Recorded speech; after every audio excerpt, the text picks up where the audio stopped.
Welcome to the STA Housing Podcast, brought to you by NDIS Property Australia.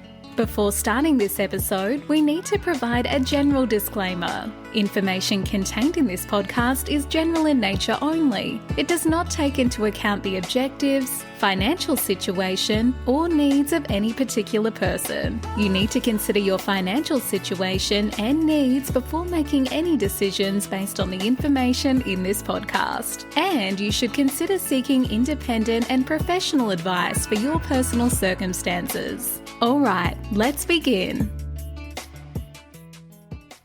Hello everybody, my name is Minh and I'm your co-host with Debbie from NDIS Property Australia, and you're listening to the STA Housing Podcast, a show that explains, highlights, guides and brings awareness about all things STA in this ever-changing NDIS world. Debbie, today is a special podcast, not our usual type of theme or topic. What are we talking about today, Debbie? STA. Respite Accommodation.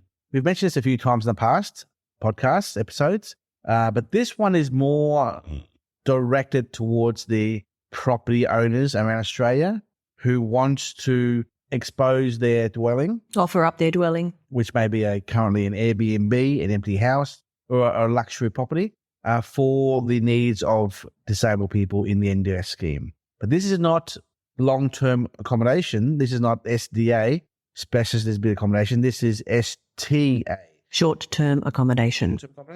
Debbie, you want to explain more about what respite accommodation is? Yeah, okay. So officially, respite accommodation is for participants to take a break from their regular place of residence. It is to firstly give their carer, usually their informal supports, usually a family member or friend who looks after them, gives them a break.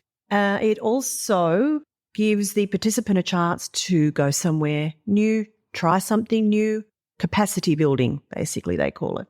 So it can help maintain positive family and carer relationships with giving the carer a well-earned rest. Often these people are really looking after their loved one 24/7 and they get burnout big time.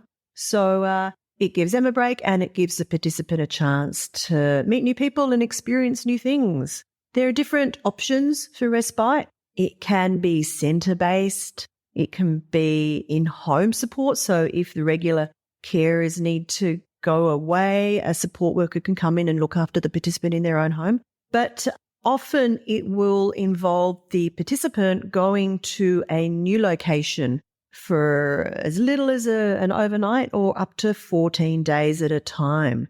And this is really what we're talking about. It's an opportunity for a participant to basically have a holiday, go somewhere new, experience new things. We all get the chance to have a holiday from time to time, and why should a participant be any better in terms of their goals in life, which is a big part of their NDIS plan. Their goals might be, building independence, building capacity, and taking a respite break, going somewhere new, going to markets, going to the theatre, going to football games, going to concerts, just going to sightseeing, theme parks, anything like that.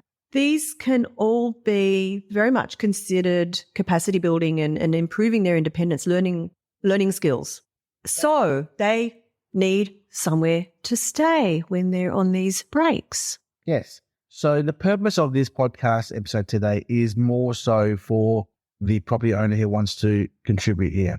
Debbie, you've been getting a few inquiries from people lately, Debbie? Yep. What have their questions basically been to you? Yeah, they might have either come to us just wanting to know how they can rent their property to NDIS participants, or they might specifically have heard about respite and maybe heard one of our podcasts or been referred to us, and they have a property that they might already be listing out, renting out for short-term accommodation on Airbnb or stays or similar, and they also want to utilise their property for short-term accommodation and they don't know how to go about it. So they have approached us to find out how we can help them. Most of the inquiries, Debbie, have been current Airbnb property owners. Most have. Yeah. And I was speaking to someone else, one of our guest speakers from a while ago. She said that a year and a half ago, post-COVID, the booking rate was about 90% plus because everyone was sick of being stuck where they are and they're traveling in Australia, doing little holidays and their breaks, and they're totally enjoying getting out there and getting away from normal life. I guess since then, the last year or so, we've seen this thing called inflation come in. And inflation has been causing price rises from fuel, food, interest rates on mortgages. Cost of living has been going up. And as a result, a lot of people who would normally travel locally and domestically, interstate-wise, have pulled back their costs of living by not traveling as much anymore. As a result, a lot more properties which are currently Airbnbs or have come into the Airbnb system are now becoming more available for lease. Yeah, I guess what the vacancy rates dropped down to like 60%. So we're getting at least one inquiry, if not two per week, I think, Debbie. And they're saying, how can we contribute our properties for the NDIS as well? So it's very similar to Airbnb in the fact that it's just daily rates. So we have two models here, Debbie. Can you explain to our property owners who are listening to this podcast what the two models are in terms of revenue share versus direct inquiry? Yeah. So a participant might come to us directly and they want us to organise a respite break for them. Now, the respite STA funding in their plan actually includes the cost of carers, the cost of the accommodation, the cost of their food, their transport, and any activities for the entire time of the break. If that's the case, then what we do is we organise basically like a travel itinerary for them where we organise all of that. We organise the transport from their home. We negotiate the activities they'd like to do and we organise that for them. We hire backup carers to look after them in the property and we basically run the whole trip. If that's the case, then we work on a joint venture basis with the property owner where the income from the participant, and let's talk about on a weekly basis, the STA funding for this is $15,200.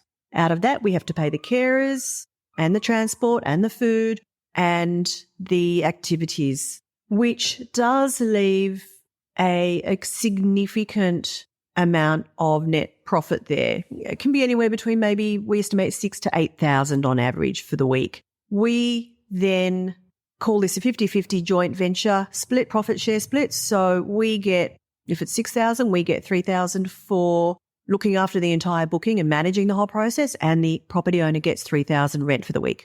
The other scenario is when the participant might come to us via their carer or their support coordinator who is actually going to manage the entire respite booking themselves. So they organise the carers, they organise everything. All they want is the accommodation booked.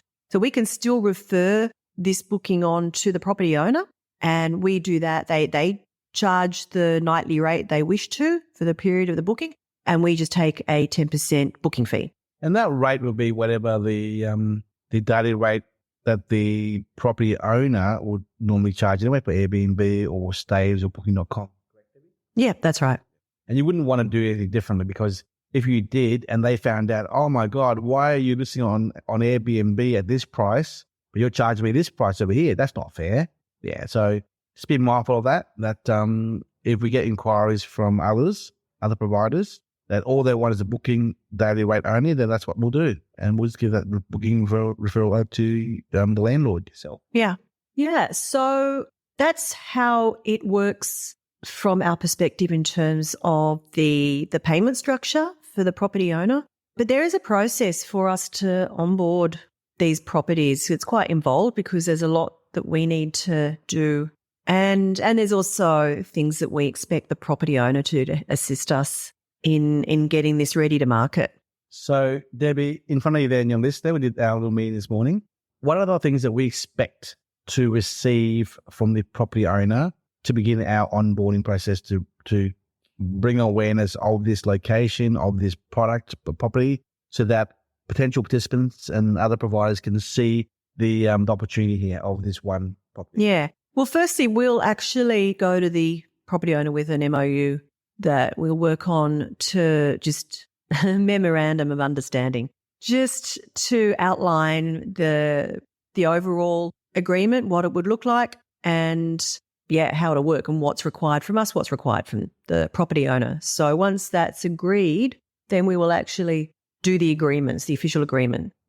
And obviously in this MOU, Debbie, it'll talk about marketing strategies, potential marketing costs, expectations from the owner, expectations from us, sort of like a little draft plan for what's going to happen. Yeah, it's kind of like a draft agreement. And then when that's all good, we actually put together the official agreement. Once that's signed, then we're good to go. But in between that happening, we will be working on our marketing plan.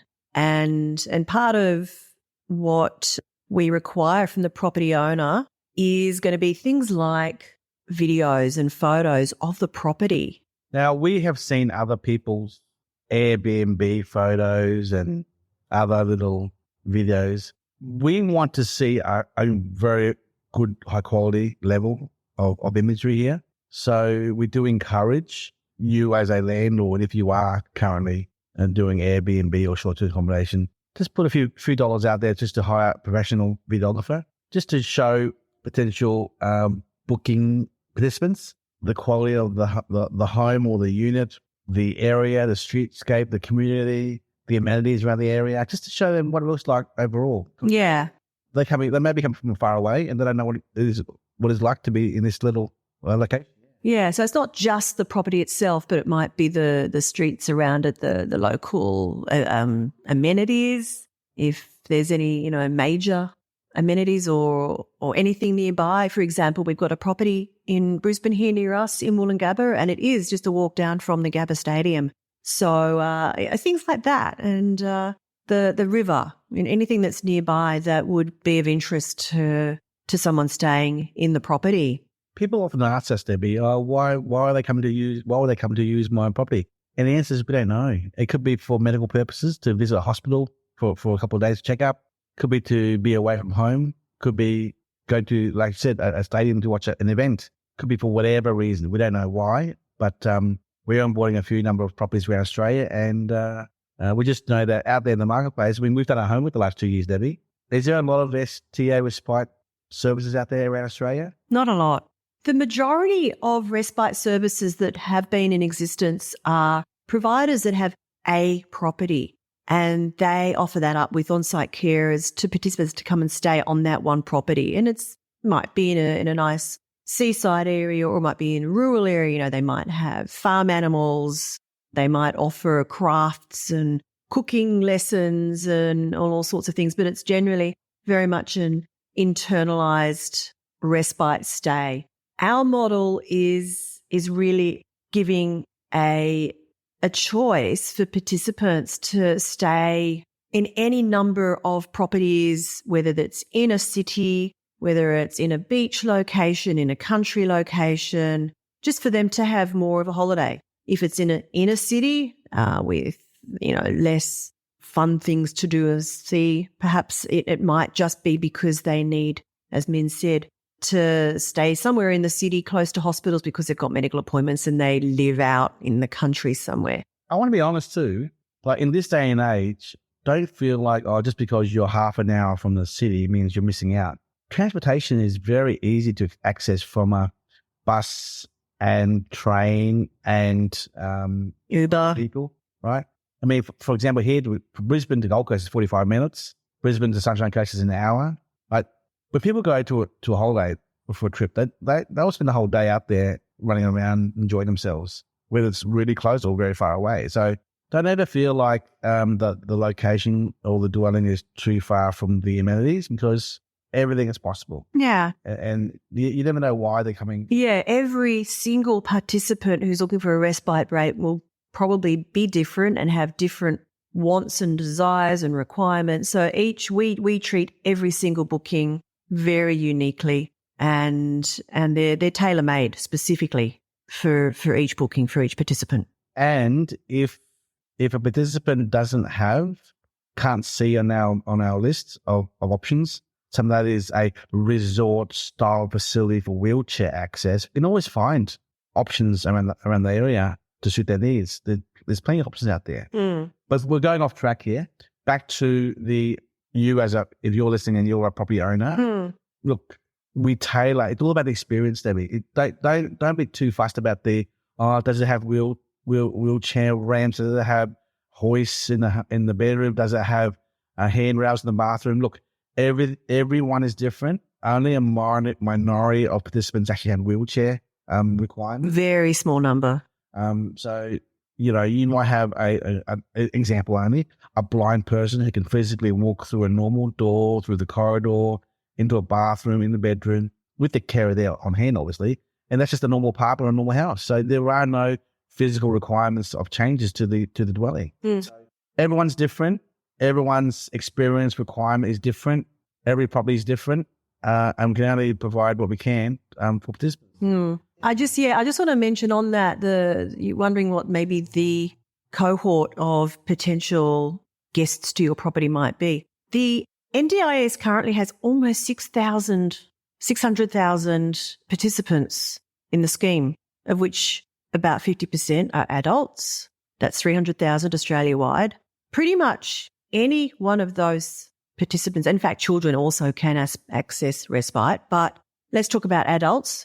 300,000 adults in Australia potentially can take a respite break. Every single NDIS participant can take STA. They can either have it in their plan specifically allocated, or they can use core funding. And now, Debbie, 2 days ago, you had a phone call from our support coordinator. Yeah. And I want you to explain to us this conversation. Yeah. There's mixed understanding or knowledge of this. Can you explain to Very much so, yeah. So this is an NDIS provider. She has clients. She called me and she said, I'm looking for an accessible property because this person is in a wheelchair, but that's irrelevant really. What she wanted was to just find out what the accommodation was going to cost because this participant did not have STA funding, didn't qualify for STA funding because they lived in a supported independent living property, so not with parents, looked after 24/7 by carers. So she said, well, respite is only available for people to give their carers a break. These are paid carers, so they don't get the opportunity to have a break. And I did say to her, well, that is incorrect. Everyone can actually take a respite break. It's not just about the carers anymore. About a year or so, the NDIS changed it so that every NDIS participant could access spare funds in their core funding to use for a respite break. As I said before, it's all about capacity building and independence and learning new things, as well as the respite side. This was the example where a support coordinator did not understand the rules. Yeah. Because the rules did change. The rules changed in October or September 22 that the NDIS allow participants to use their core funding for short-term accommodation, respite accommodation, if they so chose to. That's one example. Another example is we had a podcast recorded, which is now deleted, where the person from provider thought you can't use NDIS funding for food. And she kept on arguing with me, well, politely, questioning whether it can be done. And even I thought, oh my God, maybe I am wrong.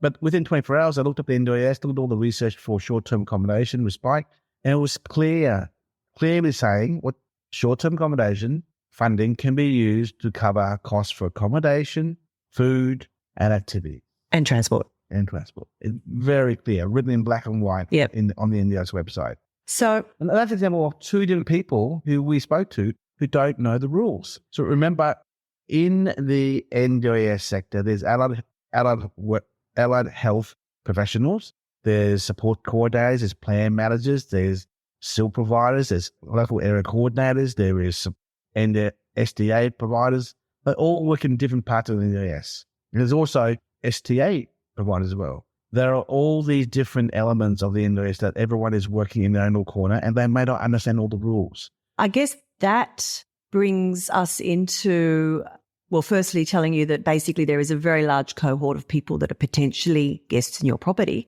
But secondly, that a large part of what we will be doing in terms of our agreement as the organisation helping you tenant your property, educating the participants themselves, educating the providers that, yes, everyone can take respite. So that will be part of what we do in our marketing efforts is get the word out there, get understanding out there of how STA works, respite actually works, who can take it. If you look at our website, www.ndis.property/respite, you will start seeing the examples of videos and photos and commentary on this one page of ours about the short-term accommodation respite options out there, locations. Because I want to read from this book here, Debbie, from the Disability Support Guide, as an advertisement of another provider on Sunshine Coast here, and it talks about. And this is short-term accommodation paid by the NDIS, supported by the provider, providing assistance with self-care activities, food, groceries and dining out, carers, yours or ours, paid by the STA funding. STA is typically up to 14 days at a time, but as low as 1 day at a time. Short notice cancellation applies, obviously, because a lot goes into preparing everything, and limits apply for the service as well. So limits because there's only so much you can do in those days or that location, and it's up to the owner discretion to gift accommodation for family members and flights for participants. So Debbie, I want to read this one line again, just so we all understand what this means, what the implication is here. Owner discretion to gift accommodation for family members and flights for the participant. Why this line is important is because the NDIS does not cover travel costs to for example, the flight from one city to another to be at that respite location. So at the discretion of the owner to do that. So I want to make that very clear. But how it would work is we would include that in the overall quote. Yeah. So then there specifically says you cannot use the STA funding for traveling flights, for example, because what if someone really abuses it and goes from, Tasmania to Perth and turn at $1.5 grand or something? I don't know. But it's possible to be done, and it's up to the discretion of our organisation or the owner to cover the cost themselves. That's all, which is understandable. And also gift accommodation for family members. What does it look like, Debbie? Well, so a participant lives at home with mum and dad need a break. So they want to send their loved one on a respite break, but they actually don't want to let them go on their own because they've never been away from home before. So they want to actually come along as well. However, they want to have alternate carers hired to do the 24-hour, middle of the night helping and the daily caring and showering and whatnot is needed. But they still want to be there to be in case. So that would look like the following in a resort hotel facility. Mm-hmm. Mum and dad may be downstairs in a one-bedroom unit, just downstairs, just somewhere in the building. Mm-hmm. And upstairs will be the carer and the participant in a two-bedroom unit. Yeah, so they're nearby, but they're not currently working hands-on. The cost is covered by the owner because, let's be honest, if mum and dad didn't come along, then there probably was no booking anyway. So there's a small price to pay to actually have mum and dad available as well nearby. Yeah. Now, if someone's got a house that has several bedrooms, this can work really well because mum and dad can stay in one room and the carer and the participant in other rooms. If you've got a house that might have sort of separated areas, this can even work better because you could have mum and dad in one separate self-contained area.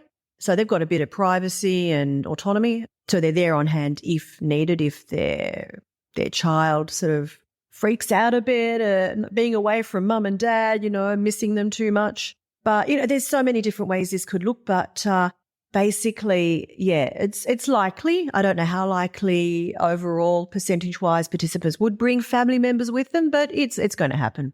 Yeah.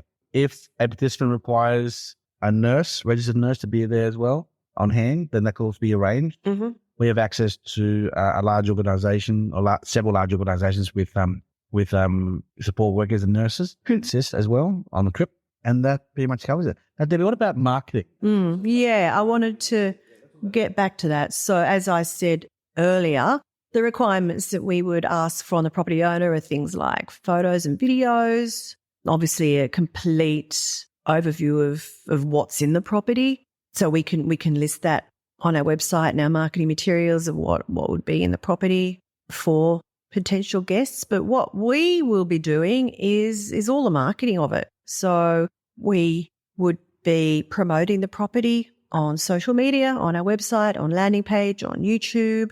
We would also be doing emails out to providers and participants we have on our database, cold calling.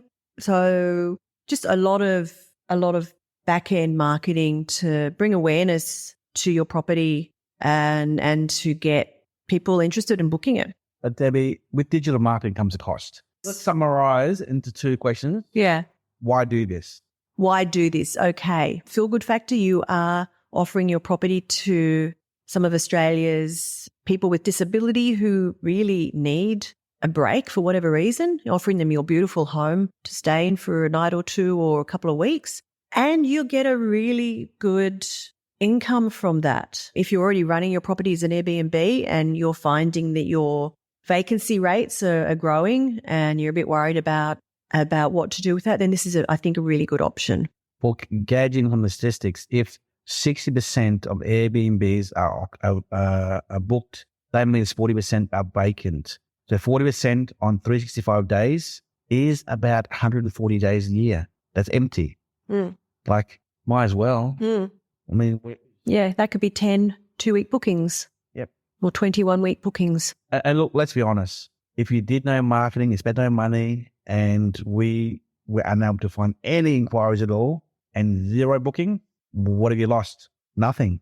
Because it was empty anyway, right, for those 40% of the days. When the inquiries come in for a Respite Accommodation booking with our network, we'll present it to you as the landlord owner. Do you want to take the booking? And it's up to discretion of you, the property owner, to say yes or no.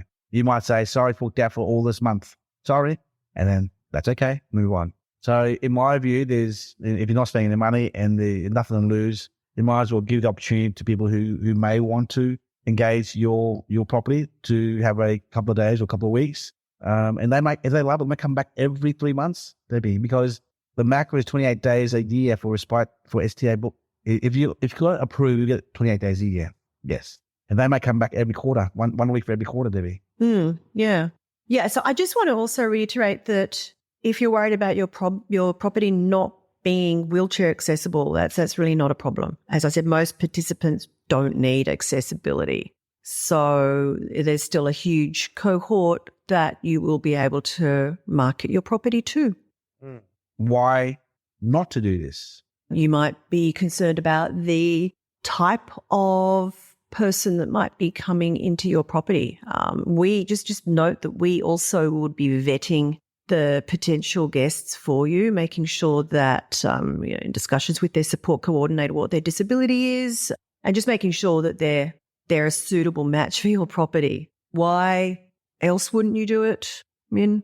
There's not many reasons why not to. If you're concerned about damages, recourse against a booking service, the person who's going to be there as well, why wouldn't you do this? If you believe you can make more money on Airbnb with your short-term bookings all the time, okay, fine. But remember, it's up to the discretion of the property owner to accept it. And this is we see this as slotting in around your Airbnb bookings. It's not taking away from that.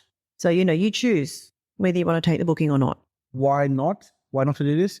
Maybe you have a dwelling that's STA compliant for NDIS participants already, and you're only, or even though it's empty, you are only after the long-term SDA participant booking funded by the NDIS. And that, you don't want the headache of short-term, daily, here and there, and that's all there is. That's the reason why you wouldn't do it.